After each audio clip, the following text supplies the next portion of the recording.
네, 차산도 내 몸도 건강해지는 시간 건강 365 닥터 인사이트의 김호수입니다. 자, 새해 들어서 건강관리 잘해야겠다. 내가 또 운동을 시작해야지라고 생각하시는 분들 많으시죠? 지금 1월 일주일 정도가 지나고 있는데 잘 운동하고 계신지 궁금합니다.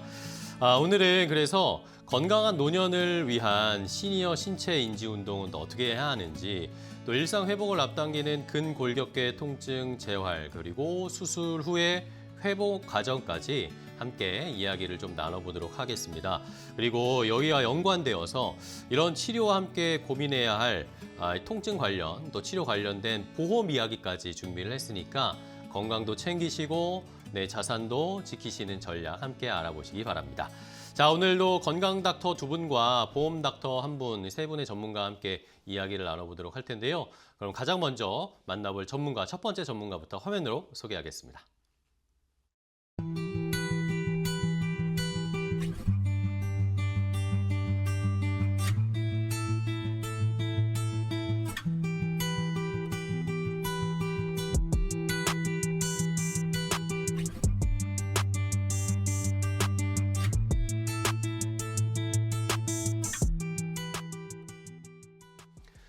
자, 첫 번째 전문가 화면으로 만나봤는데요. 인사 나누도록 하겠습니다. 오늘 첫 번째 건강 닥터는 위아 필라테스의 김상아 대표원장과 함께 하겠습니다. 안녕하세요, 원장님. 네, 안녕하세요. 반갑습니다. 재활 필라테스 자격을 갖추고 저희 신체 인지 운동을 전문적으로 필라테스 센터를 운영하고 있는 치료 이후 몸을 책임지는 움직임 전문가 대표원장 김상아입니다. 반갑습니다. 네, 반갑습니다. 자, 건강한 우리 신체, 몸을 위해서 함께 도움 말씀을 주실 테니까요. 잘 함께 해주시기 바랍니다. 자, 그러면 첫 번째 김상아 대표원장과는 어떤 이야기를 나눠볼지 첫 번째 나눠볼 이야기 주제 화면으로 함께 확인해 보시죠.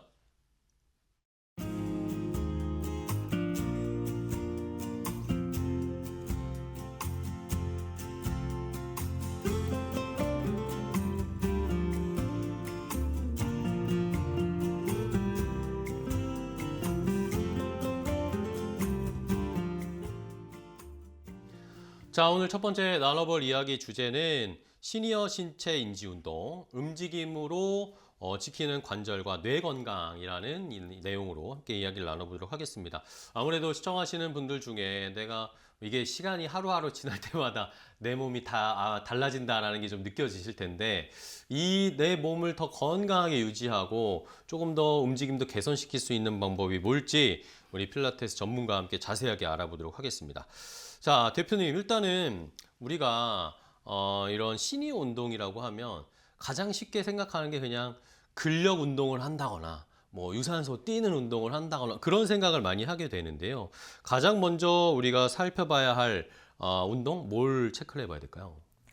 시니어 운동 중에서 가장 많이 받는 질문 중 하나가 근력 운동부터 해야 하지 않나요? 입니다. 네. 결론부터 말씀드리면 근력은 중요하지만 먼저는 아닙니다.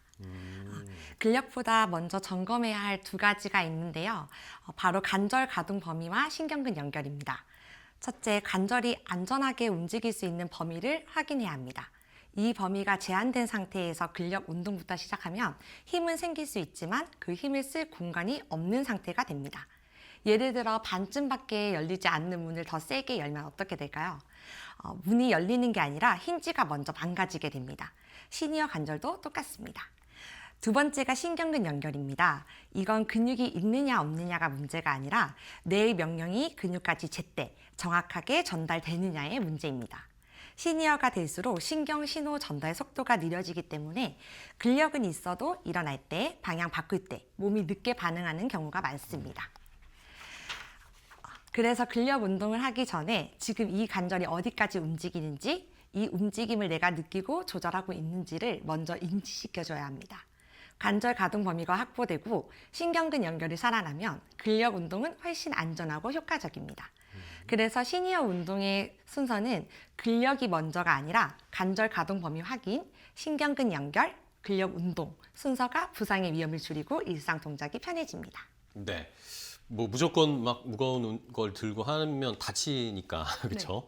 먼저 내 몸이 어느 정도 움직이는지 확인하고 그 상태를 확인하고 또 맞는 운동을 해야 된다라는 게 이제 시니어 운동의 중요 포인트일 텐데, 아무래도 시니어 분들도 그렇지만 당장 저만 해도 막 목이랑 어깨가 지금 막 천근만근이거든요. 딱딱하게 굳어 있는 분들이 많은데 왜 이렇게 목, 어깨 이쪽 부분이 특히 좀 망가지고 아프고 힘든 이유가 뭘까요?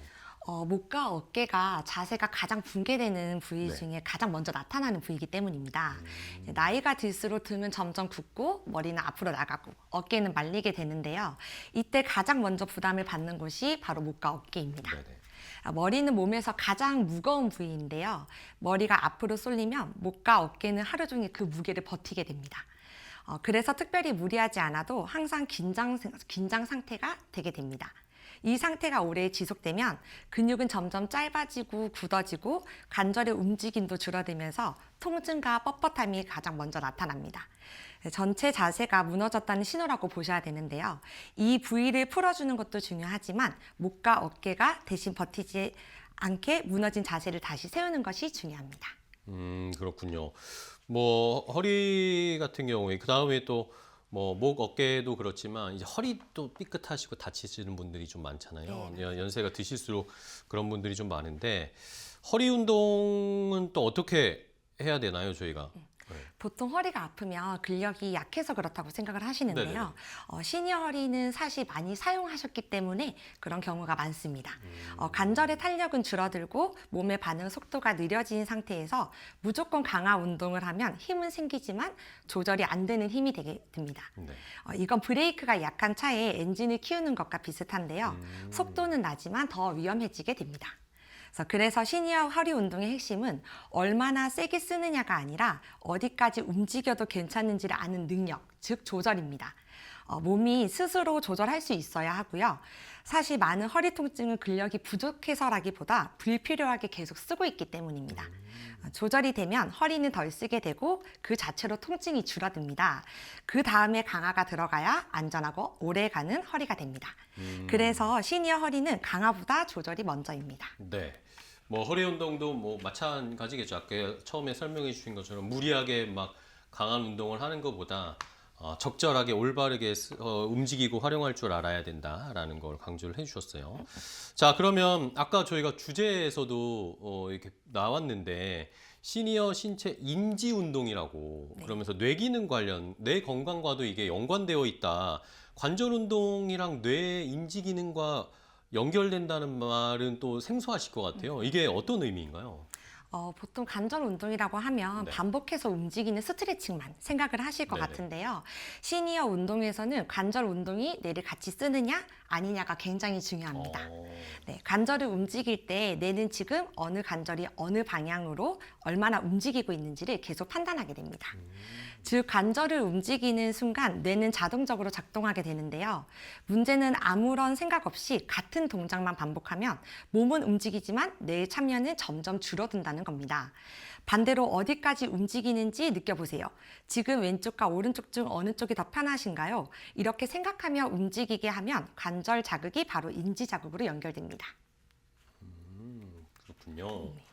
자, 그러면은 말씀을 해주신 것처럼 인지 능력과 좀 연결되어 있다라고 말씀을 해 주셨는데 그러면 다음 질문으로 넘어가 보면 시니어 분들 이제 연세가 좀 드시면 내가 움직이는 거, 걷는 것조차도 좀 불안하다라고 하시는 분들이 계세요. 일반적으로 내가 근육이 빠져서 다리가 이제 힘이 약해졌구나 이렇게 생각하시는 분들도 많은데 이런 건 어떻게 좀 개선을 할 수 있을까요? 단순히 다리 힘이 약해서라고도 생각하기가 쉬워요. 네네. 실제로 몸이 균형을 느끼고 조절하는 능력이 떨어진 경우가 많습니다. 걸을 때 우리 몸은 한 발로 체중을 지탱하면서 다음 발이 내딛는 과정을 반복을 하는데요. 이때 발목, 무릎, 고관절에서 올라오는 감각 정보를 뇌가 빠르게 받아서 지금 안전한지를 계속 판단하게 됩니다. 시니어가 되면 감각 전달과 판단 속도가 느려지면서 발을 디딜 때 확신이 없고 중간에 흔들리는 느낌으로 걷는 게 불안해지게 됩니다. 이제 무작정 근력을 키우게 하는 게 아니라 관절의 움직임과 감각을 다시 깨우는 것입니다. 발목과 고관절이 부드럽게 움직여야 바닥을 밀어내는 힘과 체중을 받아주는 힘이 같이 살아납니다. 이 두 관절이 막혀 있으면 상체는 계속 균형을 잡으려고 긴장을 하게 될 거고요. 보행은 더 불안해지게 됩니다. 네네. 가장 먼저 해야 할 것은 발목과 고관절의 가동 범위를 회복하고 한 발씩 체중을 옮기는 연습처럼 균형을 인식하는 훈련입니다. 시니어 보행 불안은 다리 힘만의 문제가 아니라 몸과 뇌가 연결되는 과정으로 접근해야 가장 효과적으로 개선할 수 있습니다. 아까 말씀을 해주신 것처럼 그냥 단순히 힘만 키우는 게 아니라 이 내 움직임이 내가 인지하고 있는가 이런 것들을 의식하면서 운동을 해주셔야 훨씬 더 효과가 있다라는 의미네요. 자, 그러면 우리 시니어 분들 이제 이 재활 운동을 할 때 이 재활 운동이 단순히 힘만 키우고 반복하는 운동이 아니라 일상생활이랑 좀 연결돼야 더 효과가 있을 것 같아요. 이런 운동을 어떻게 해볼 수 있을까? 예를 좀 들면 쉬울 것 같은데. 네. 가장 방금 말씀 주신 것처럼 일상생활에서 하실 수 있는 거. 네네. 가장 먼저 시작하면 좋은 건 앉았다 일어나기, 한 발서기, 체중 버티기 등 매일 수십 번씩 반복하는 기본 동작을 안전하게 만드는 운동을 해주셔야 됩니다. 네네. 이 동작들이 힘든 이유는 근력이 없어서라기보다 관절이 굳어 있고 몸이 어떻게 움직여야 하는지 잊어버렸기 때문에 그런 경우가 많습니다. 그래서 처음부터 무겁게 하는 근력 운동보다는 의자에서 천천히 일어났다 앉기, 서서 체중을 한쪽 발로 옮겨보기처럼 느리게 생각하며 움직이는 운동이 훨씬 효과적입니다. 이렇게 하면 관절의 움직임이 살아나게 되고 화장실 가기, 외출하기, 계단 오르기 등과 같은 일상생활로 자연스럽게 이어집니다. 그래서 시니어 재활 운동은 힘을 키우는 운동이 아니라 지금 내가 매일 하는 동작을 다시 편안하게 만드는 것부터 시작하시는 게 정답입니다. 알겠습니다. 자, 그러면 이제 또 시니어 분들이 걱정인 게 뭐 걷는 것도 불안한다 하면은 자연스럽게 그러다 보면 넘어지시는 분들이 있으시잖아요. 낙상 때문에 그럼 낙상하면 또 더 크게 다치실 수 있으니까 이런 걸 좀 예방할 수 있는 운동법 있을까요? 실제로 넘어지는 순간을 살펴보면 다리 힘이 부족해서기보다는 네네. 몸이 기울여졌을 때 균형을 다시 잡는 게 힘드셔서 그런 경우가 훨씬 많습니다. 즉 낙상의 핵심 원인은 근력 부족만이 아니라 균형 조절 능력 저하에 있습니다. 균형은 가만히 서 있는 능력이 아니라 움직이다가 흔들렸을 때 몸을 다시 세우는 능력인데요. 이 능력은 단순한 근력 운동만으로는 충분히 만들어지기 어렵고 별도의 훈련이 좀 필요합니다. 균형 운동은 발목, 무릎, 고관절과 같은 하체 관절의 감각을 깨우고 동시에 몸의 위치와 움직임을 판단하는 뇌의 기능을 함께 훈련합니다. 그래서 균형 운동을 꾸준히 하면 보행이 한결 안정되고 갑작스러운 방향 전환이나 작은 장애물에도 넘어질 확률이 크게 줄어들게 됩니다. 중요한 점은 어렵고 위험한 동작이 아니라 한발서기처럼 간단하지만 안전한 균형 자극부터 시작하는 것입니다. 난이도는 낮지만 반복적으로 시행하면 효과는 분명하게 나타납니다. 이러한 균형 운동은 낙상을 예방하는 데 그치지 않고 일상생활에서의 보행 안정감과 자신감까지 함께 회복시켜줍니다. 그래서 시니어 낙상 예방을 위해 가장 우선적으로 추천드리는 운동이 바로 균형 운동입니다. 그렇군요. 균형 운동, 내가 균형을 회복할 수 있는 능력을 키워야 한다라는 거. 그러면 다음 이제 질문으로 넘어가 볼게요. 그러면 다음 중요한 게 생각한 또 고민이 되는 건 운동의 빈도인 거잖아요. 그렇죠?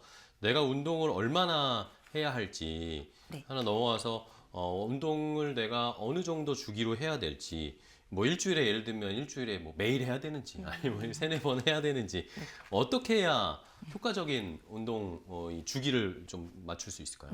제가 항상 강조드리는 말씀이 있는데요. 네네. 운동에서 가장 중요한 것은 강도보다는 꾸준함이라는 점입니다. 네네네.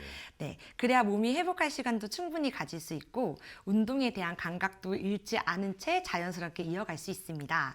이렇게 흐름이 유지되어야 운동이 일회성으로 끝나지 않고 생활 속 습관으로 자리 잡게 됩니다. 여기서 한 가지 더 중요한 포인트가 있는데요.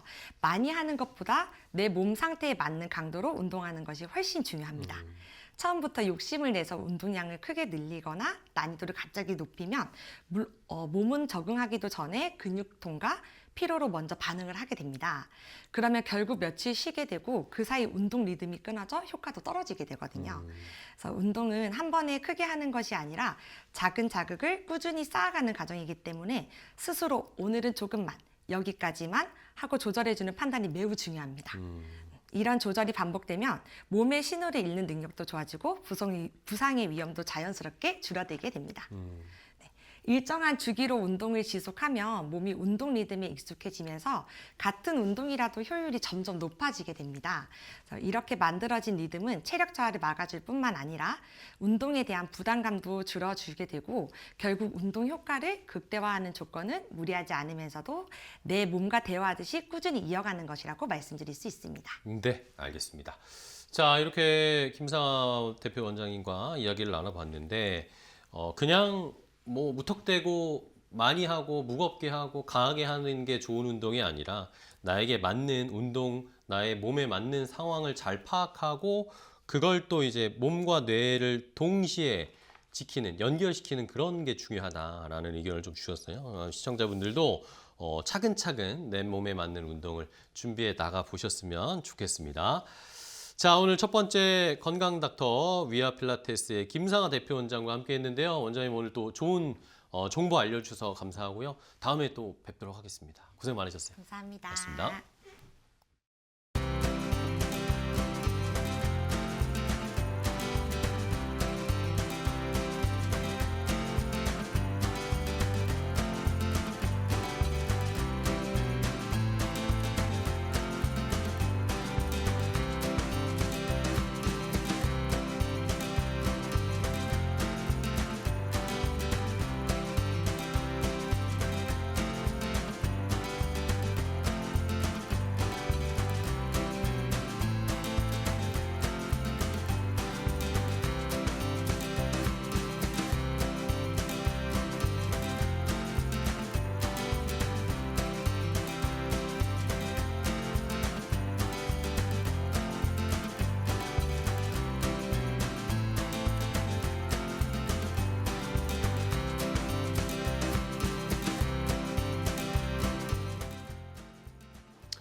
자, 첫 번째 건강 닥터와 이야기 나눠봤고요. 이제 두 번째 건강 닥터를 만나보도록 하겠습니다. 어떤 분과 함께 할지 화면으로 먼저 만나보시죠.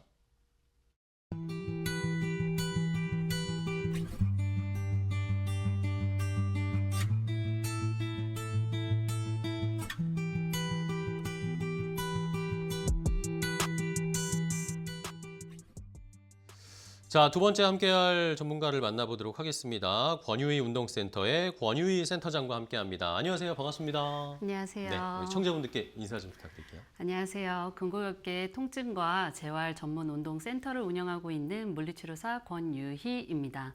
바른 움직임을 만들어내고 운동을 통해서 통증을 해결하는 일을 하고 있습니다. 반갑습니다. 네, 반갑습니다. 자, 센터장님과 함께 올바른 우리 몸의 재활 방법을 알아보도록 할 텐데요.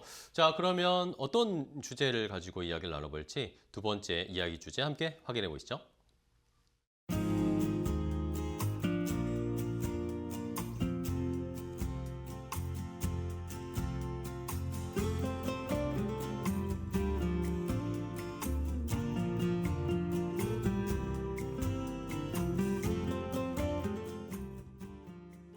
자, 이번에는 어깨, 허리, 무릎 같은 근골격계 통증 그리고 수술 이후에 회복 과정에 꼭 필요한 재활 운동에 대해서 우리 권유희 센터장과 이야기를 나눠보도록 하겠습니다.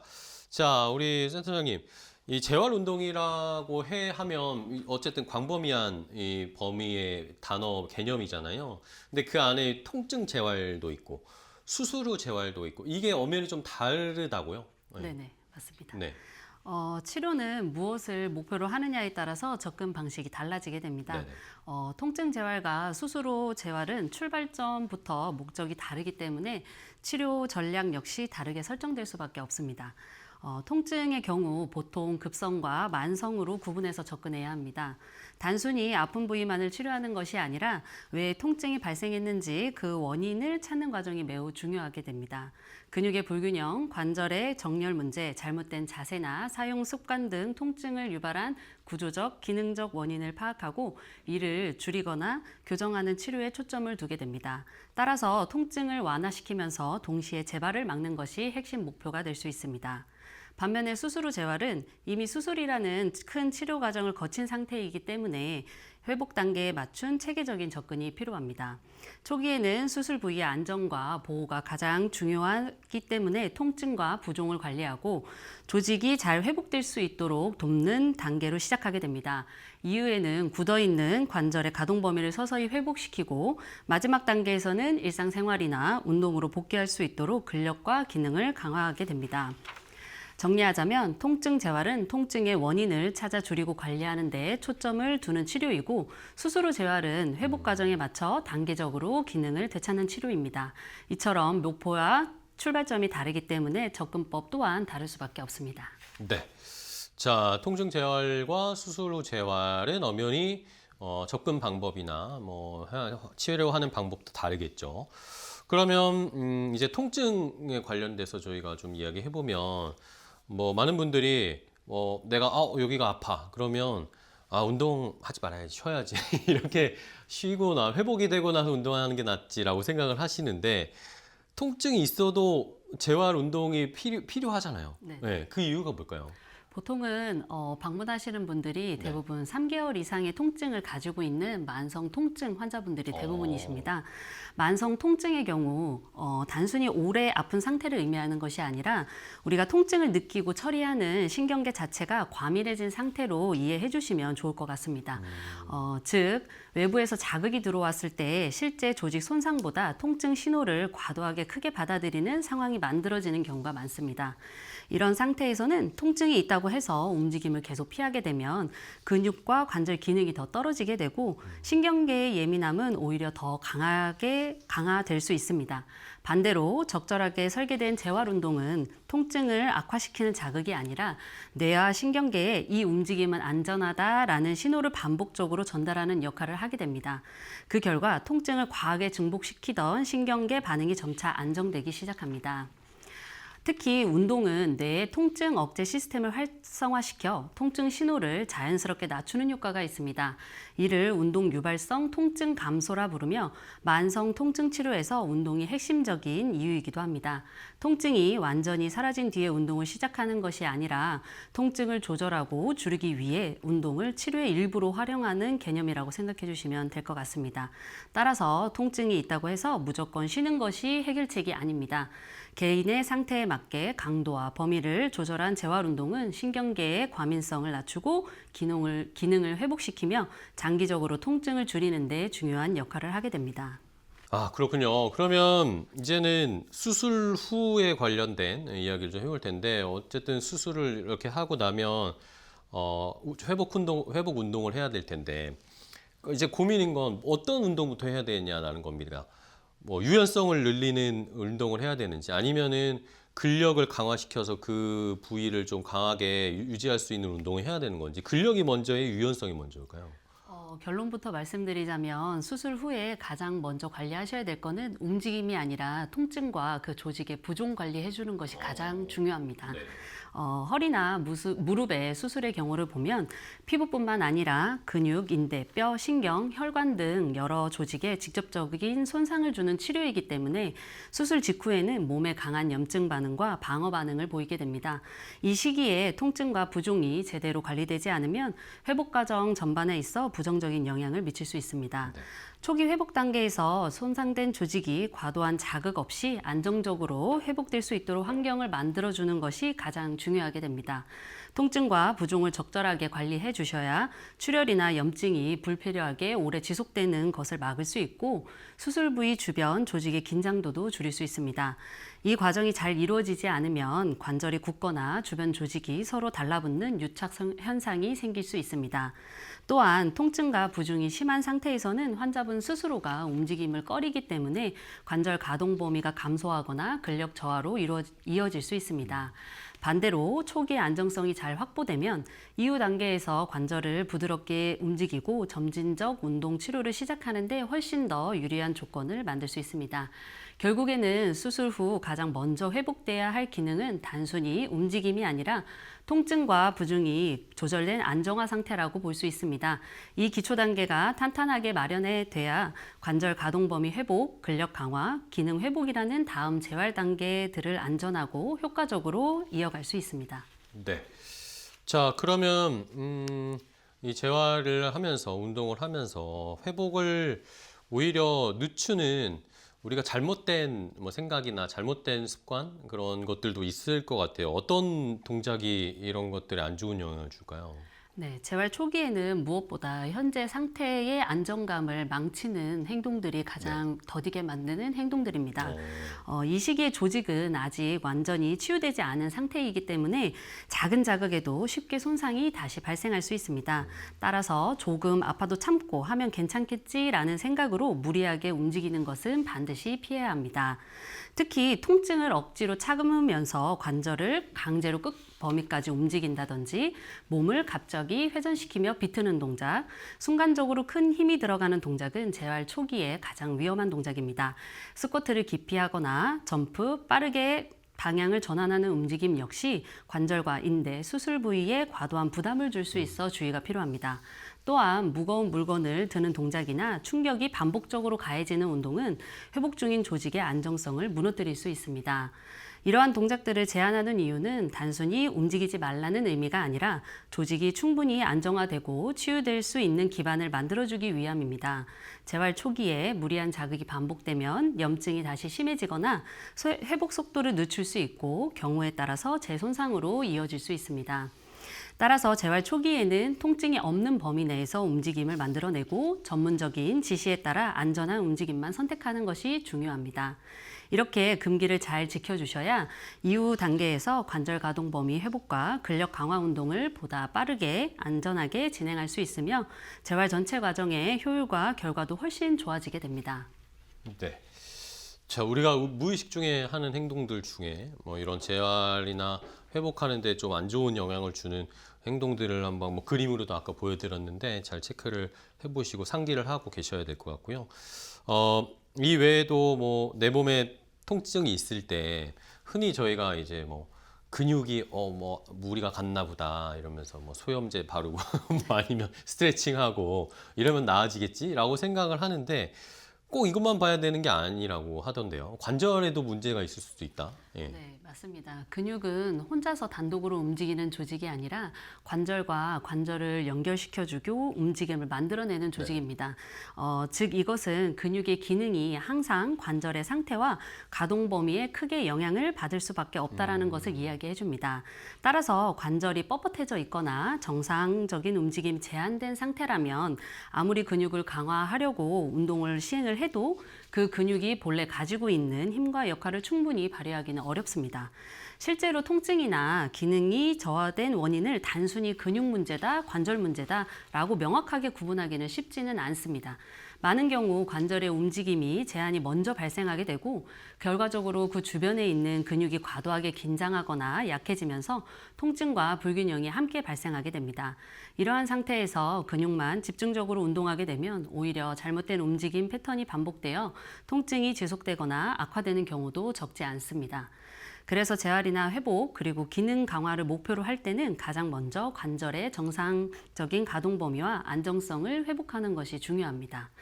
관절이 부드럽고 안정적으로 움직일 수 있도록 환경이 만들어져야 그 위에 연결된 근육들도 올바른 길이와 긴장도로 활동을 할 수 있고 자연스럽게 힘도 제대로 사용할 수 있게 됩니다. 결과적으로 근육을 회복시키고 강화시키기 위해서도 그 토대가 되는 관절의 상태를 함께 점검하고 개선하는 과정이 반드시 필요합니다. 관절 기능이 회복된 이후에 진행하는 근력 강화는 효율도 높게 되고 부상 위험도 훨씬 낮아지게 됩니다. 이러한 이유로 재활 과정에서 근육보다 관절의 상태를 먼저 살피는 접근이 매우 중요하게 되겠습니다. 네, 알겠습니다. 자, 그러면 또 재활 운동, 재활을 하는 과정 중에 우리가 뭐 재활 운동이라고 하면 막 어디 가서 막 대단한 운동을 해야 될 것 같은 그런 생각이 고정관념이 좀 있는데 사실 일상에서도 이런 재활 운동을 할 수 있지 않을까라는 생각이 듭니다. 뭐 있을까요? 네, 맞습니다. 보통은 운동이나 재활을 생각을 하실 때 어떠한 특정 공간에 가서 1시간 이상의 시간을 투자해야 된다고 생각하시는 게 보편적이세요. 그래서 보통은 시작 자체를 어려워하시는 경우들이 많습니다. 사실 일상 속에 작은 동작 변화만으로도 충분하게 효과를 볼 볼 수 있습니다. 예를 들면 사무직을 하시는 분들의 경우에 우리가 바로 앉은 상태에서 골반을 앞뒤로 움직여 주시는 것만 하셔도 척추와 골반의 긴장감을 낮추실 수 있고, 앉은 상태에서 뒤꿈치를 가볍게 들어주는 활동만으로도 혈액순환을 증가시킬 수 있습니다. 또한 스쿼트 자체를 떠올리게 되면 어렵게 느껴지지만 의자를 뒤에 두고 책상에 가볍게 손을 얹은 상태에서 발바닥으로 지면을 밀어내면서 엉덩이를 들어주는 것만으로 하체 근육을 충분히 사용하실 수 있습니다. 이처럼 작은 움직임이라도 근육을 사용하는 것 자체가 혈관을 자극하고 순환과 회복에 긍정적인 영향을 줄 수 있습니다. 네, 그렇군요. 일상에서도 충분히 우리가 재활을 하는 운동을 기본적으로 할 수 있습니다라는 걸 알려주셨어요. 자, 그러면 마지막으로 좀 질문을 드릴게요. 마지막으로 질문. 현실적으로 우리 시청자분들께 재활이 내가 필요하다, 재활을 지금 하고 있는 상황인데 마지막으로 해주실 수 있는 조언이 있을까요? 현실적으로 뭐 이런 것들을 좀 준비하면 좋을 것 같다라는 말씀 좀 부탁드립니다. 네, 현실적으로 운동이라는 것은 자신의 건강을 지킬 수 있는 가장 기본적이고 효과적인 방법이라고 생각을 합니다. 나이에 상관없이 거창한 목표라든지 힘든 운동이 아니더라도 작은 움직임과 사소한 습관 변화만으로 몸은 변할 수 있습니다. 지금 당장 큰 차이가 느껴지지 않더라도 작은 변화들이 쌓여서 생각보다 훨씬 큰 효과를 만들어내게 됩니다. 특히 현재의 선택과 습관은 단기간 컨디션뿐만 아니라 5년, 10년 뒤에 미래의 내 몸 상태를 결정짓는 중요한 기준이 되게 됩니다. 오늘의 움직임이 결국 미래의 통증 유무를 좌우한다고 보셔도 무리가 아닐 것 같습니다. 그래서 통증이 없을 때 혹은 통증이 조금 들었을 때일수록 몸을 돌보고 관리하는 습관이 중요하게 됩니다. 만약 운동을 어떻게 시작해야 할지 모르겠거나 습관을 만드는 과정이 어렵게 느껴지신다면 혼자서 고민하거나 미루기보다는 도움을 받는 것이 좋습니다. 좋은 선생님이나 전문가와 함께 올바른 방법을 배우고 내 몸 상태에 맞는 방향으로 운동을 시작한다면 부담은 줄고 효과는 훨씬 커질 수 있습니다. 결국 통증 없는 몸으로 돌아가는 가장 확실한 방법은 혼자가 아니라 올바른 방향에서 꾸준히 시작하는 것이라고 생각합니다. 네, 알겠습니다. 자, 통증 없는 몸을 만들기 위해서 어떻게 해야 할지 차근차근 하나씩 좀 이야기를 나눠봤습니다. 오늘 권유희 운동센터의 권유희 센터장과 함께했습니다. 오늘 좋은 정보 알려주셔서 감사하고요. 다음에 또 뵙도록 하겠습니다. 고생 많으셨어요. 감사합니다. 고맙습니다.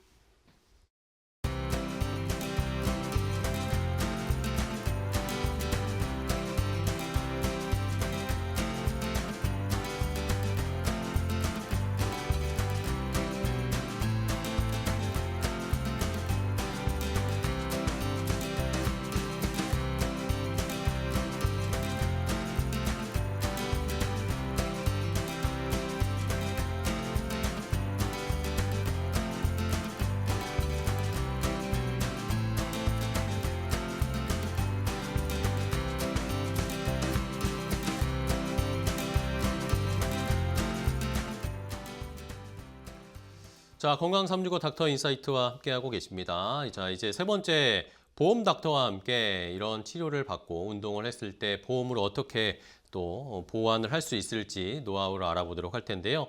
세 번째 함께할 전문가를 화면으로 먼저 소개해드리겠습니다.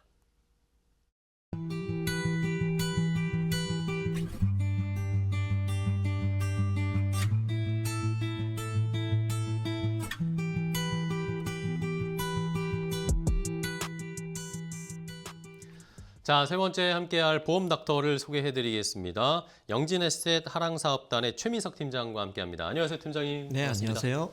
보험과 보장 내용의 궁금증을 시원하게 긁어드릴 영진에셋 하랑사업단의 최민석 팀장입니다. 네, 반갑습니다. 네, 반갑습니다. 자, 최민석 팀장과는 또 어떤 이야기를 나눠볼까요? 세 번째 이야기 주제를 함께 화면으로 확인해 보겠습니다.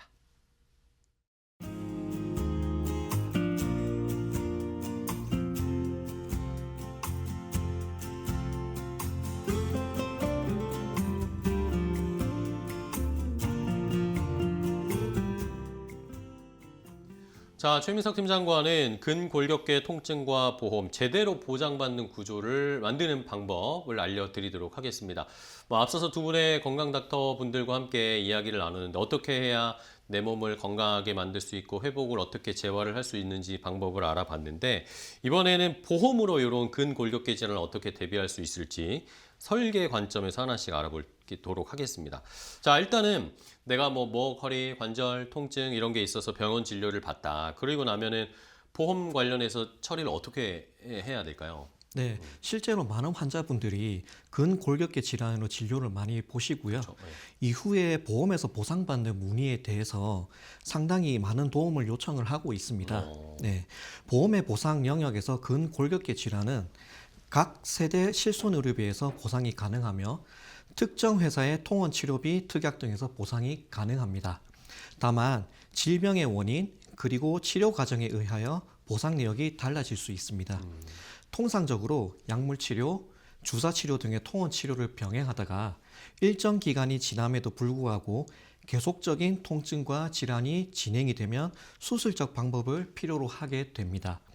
약물 치료 등의 통원 치료는 실손의료비에서 통원의료비 한도로 보상이 되고 추가적으로 수술적 치료의 과정에서는 수술비, 입원비 등의 특약에서 정액 보상을 받으실 수 있습니다. 물론 병원 내원 전에 꼭 본인의 보장 내역을 확인 후에 진료를 받으실 것을 추천드립니다. 각 세대별 실손의료비에서는 가입한 시기에 따라서 통원의 횟수 그리고 보상 기간, 보상 한도가 각각 다르기 때문입니다. 네. 자, 이렇게 보험으로 적용할 수 있는 나의 상황을 좀 보장 내역을 좀 확인할 필요가 있는 상황이고, 그럼 만약에 이제 내가 치료를 받았는데 치료 중에 이제 MRI 촬영 찍는 경우도 많잖아요. 네. 근데 MRI를 찍어도 이게 실손보험으로 보장이 안 돼 거절되는 사례들이 꽤나 있다고 들었거든요. 네, 맞습니다. MRI까지 촬영을 했는데도 실손보험이 거절이 되는 사례는 네네. 실제로 요즘에 굉장히 많이 발생하고 있습니다. 그래요? 네, 많은 분들이 MRI면 당연히 보험이 되겠지라고 네, 생각을 하시는데요. 실손보험의 판단 기준은 전혀 다릅니다. 오. 먼저 실손보험은 검사를 했느냐가 아니라 의학적으로 필요했느냐를 본다는 것입니다. 실손보험 약관의 핵심 문구는 이렇는데요. 의학적으로 타당하고 치료의 필요성이 인정되는 검사다. 즉 MRI를 찍었다는 사실이 아닌 왜 찍었는지, 결과를 토대로 무엇을 했는지가 중요하다는 것입니다. MRI가 거절되는 대표적인 경우들이 있습니다. 네네. 첫째, 증상만 확인된 경우입니다. MRI 결과상 퇴행성 변화 관찰 또는 특이 소견 없음으로 나오는 경우 보험사에서는 이러한 사항을 치료 방침 변경에 기여하지 않은 검사로 보아서 MRI 비용을 전액 거절하는 경우도 있습니다. 두 번째로 검사만 있고 치료 과정이 없는 경우입니다. 실손의료비는 질병과 상해의 직접적인 의료 행위만을 보상하기 때문입니다. 마지막으로 과거 병력과 연속 선상에 있다고 본 경우인데요. 과거에 같은 부위의 치료 이력이 있거나 진단서에 기존 질환의 악화 또는 만성적 소견이 있는 경우 보험사는 신규 질병이 아닌 연장 치료로 판단하여 거절할 수도 있다는 겁니다. 정리하자면 MRI를 찍어도 실손보험은 거절될 수 있다는 것이고요. 핵심은 의학적 필요성과 치료 연계성이 있느냐, 퇴행성, 통증 코드 또는 보존 치료만 있으면 거절이 빈번하다는 점을 잘 알아두셔야 되겠습니다. 알겠습니다. MRI를 촬영한 목적, 그리고 그 다음에 치료도 이어지는지 이런 것들을 잘 체크를 하셔야 된다. 무조건 네. MRI를 실손 보장을 해주는 건 아니고, 네. 그 다음에 또 이제 근골격계 저희가 치료 받을 때 많이 받는 게 도수 치료나 네. 충격파 치료 이런 거 많이 받잖아요. 네, 맞습니다. 이런 것들도 되는 경우 안 되는 경우가 좀 구분이 되나요? 네. 도수 치료와 체충격파 치료는 근골격계 치료에서 흔히 시행은 되는데 네. 요즘에 이제 실손보험이 자동으로 되는 항목은 아니라는 것입니다. 오히려 실손 분쟁이 가장 많은 대표 항목이라고 보실 수 있겠는데요. 그래요? 실손보험에서는 도수 치료와 충격파 치료를 이렇게 봅니다. 치료 효과가 객관적으로 입증이 되고 의학적 필요성이 명확한 경우에만 보상한다. 즉, 받았다는 사실만이 아닌 왜 받아야 했는지, 어떤 질환 때문에 필요한지가 중요하다는 것입니다. 실손이 거절되는 대표적인 경우가 있는데요. 네네. 첫 번째로 보존적 치료를 반복하는 경우입니다. 예를 들어서 관절염 또는 척추증 등으로 진단을 받은 경우 이에 대한 치료로 도수 치료를 주 1, 2회 계속 반복을 한다든지 충격파 치료를 수차례 받는다든지 이러한 경우 보험사에서는 과잉 진료로 보아서 실손 보상 대상이 아니라고 본다는 것입니다. 두 번째로 치료 전후에 객관적 변화 기록이 없는 경우에 보험사는 효과 입증 불가로 거절할 수도 있습니다.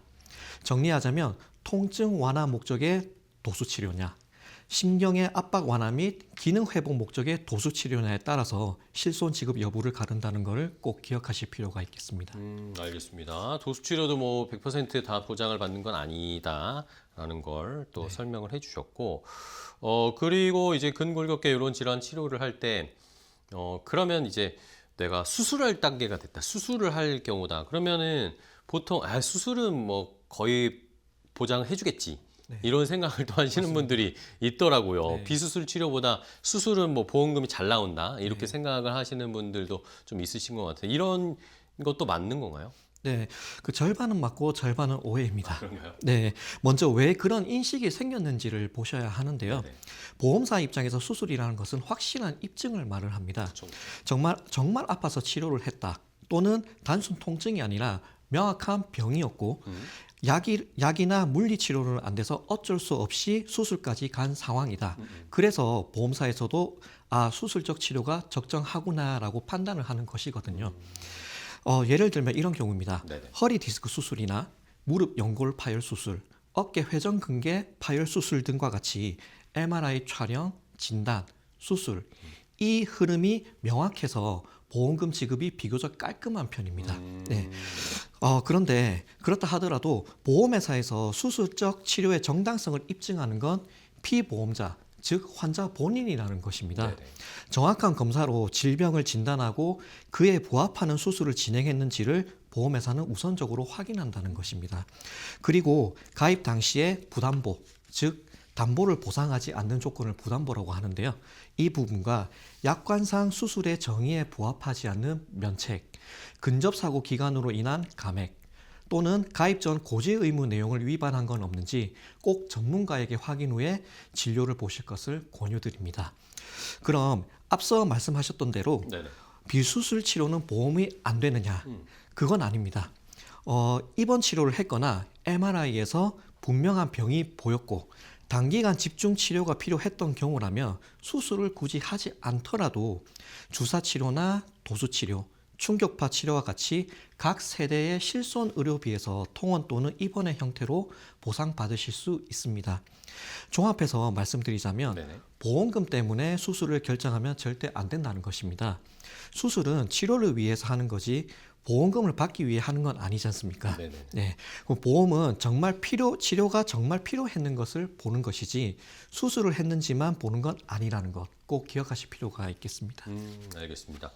자, 그러면은 뭐 요즘에는 또 디스크 때문에 또 힘들어하시는 분들도 많은데 뭐 이런 디스크나 관절염 진단비 특약 이런 것 상품들도 있잖아요. 네. 이런 것들도 실제로 가입을 하면은 활용이 잘 할 수 있을까? 활용이 가능할까요? 결론부터 말씀드리면 활용을 할 수는 있지만 네. 생각보다 조건이 까다로운 특약입니다.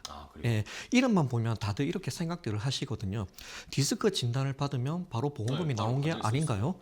아니면 관절염 진단서만 있으면 끝이 아닌가요? 이렇게 많이들 질문들을 하시거든요. 그런데 현실은 그렇지 않습니다. 네, 보험사가 보험금을 지급하는 기준이 딱 한 가지가 있습니다. 의사의 확정 진단이라는 것이거든요. 보험사는 단순 통증이나 나이가 들면서 생긴 변화는 진단으로 잘 보지 않습니다. 실제로 보험금이 나오는 구조는 이렇습니다. 먼저 받을 수 있는 경우에는 MRI에서 디스크가 튀어나와 있고 신경을 누르고 있고 의사가 치료가 꼭 필요하다고 판단한 경우, 질병 코드도 디스크 코드와 관절염 코드처럼 명확한 코드가 있는 경우, 이런 경우에는 진단비 특약이 실제로 지급되는 사례가 있습니다. MRI는 고도의 정밀 검사이기 때문에 이 치료 방법이 필요했다는 걸 제일 명확하게 근거를 제시하는 방법이라는 겁니다. 반대로 다음의 경우에는 못 받는 경우가 더 많은데요. 네네. 퇴행성 디스크 소견이나 초기 관절염, 통증은 있으나 일상생활이 가능하고 질병 코드가 요통, 관절통과 같이 증상 코드인 경우, 보험사는 이건 진단비 줄 정도의 질병은 아니다라고 판단한 경우도 많습니다. 정리하자면 디스크 관절염 진단비는 병원에서 진단서를 받았다고 자동으로 나오는 보험금이 아니라는 것입니다. 영상 검사와 진단명, 질병 코드, 그리고 의학적으로 확정된 진단, 이 네 가지가 같은 방향일 때만 실제로 활용 가능한 특약이라는 것입니다. 알겠습니다. 디스크나 관절염 진단비 특약은 뭐 생각보다 좀 까다롭네요. 네, 그리고 맞습니다. 상황은 좀 체크를 해봐야 되겠고, 그러면 이제 하나 지금 넘어가서 네. 이 재활치료도 보장을 받을 수 있는지도 궁금합니다. 많은 분들이 아까 뭐 일반적으로 근골격계 질환을 앓고 있으면 내가 수술하면은 어쨌든 뭐 네.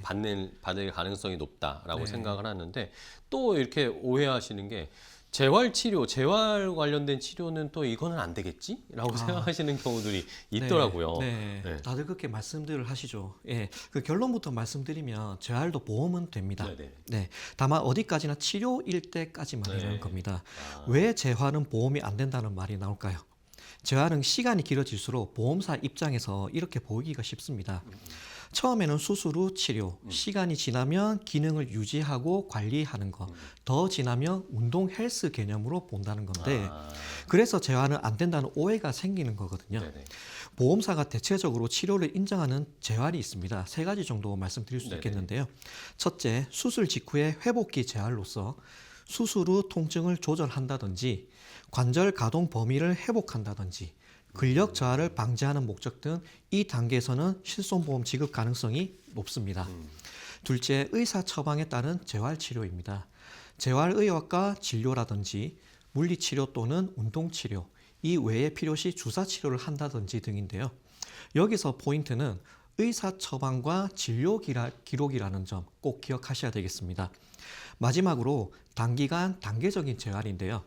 예를 들어 2주간 집중 재활, 기능 회복 시까지 재활이 필요하다는 것처럼 목적과 기간이 정해진 재활은 보험에서 받아들여진다고 보시면 되겠습니다. 여기서 이제 주의하셔야 할 부분이 하나 있는데요. 네.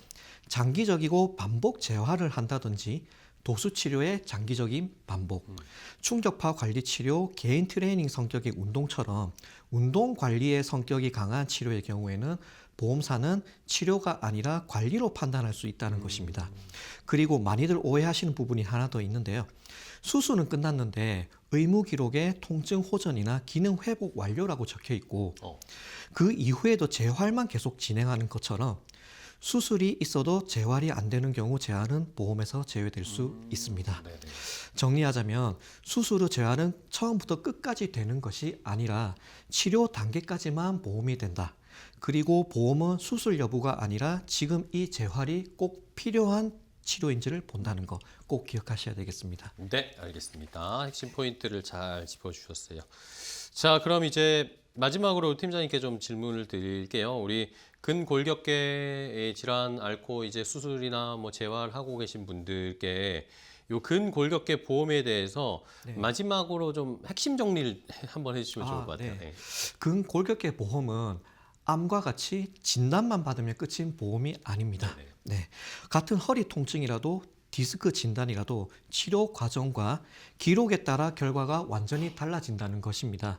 이 세 가지만 말씀드리고자 하는데요. 네. 첫째, 통증이 아니라 병이 기록돼야 합니다. 둘째, 치료는 관리가 아니라 치료여야 합니다. 셋째, 보험은 아프기 전에 준비할수록 유리합니다. 아프고 나면 제한이 계속 생기고요. 기록이 쌓일수록 선택지는 줄어든다는 점 꼭 기억해 주셨으면 좋겠습니다. 네, 알겠습니다. 자, 근골격계 통증은 뭐 자연스럽게 나이가 들면 생길 수밖에 없는 것이고, 그러니까 미리미리 준비를 해둬야 실제 아플 때 보험이 작동할 수 있게 준비하는 게 가장 중요하겠죠. 오늘 최민석 팀장과 함께 그 방법에 대해서 자세하게 이야기를 나눠봤습니다. 팀장님 오늘 또 좋은 정보 알려주셔서 감사하고요. 다음에 또 뵙도록 하겠습니다. 네, 고생 감사합니다. 많으셨습니다.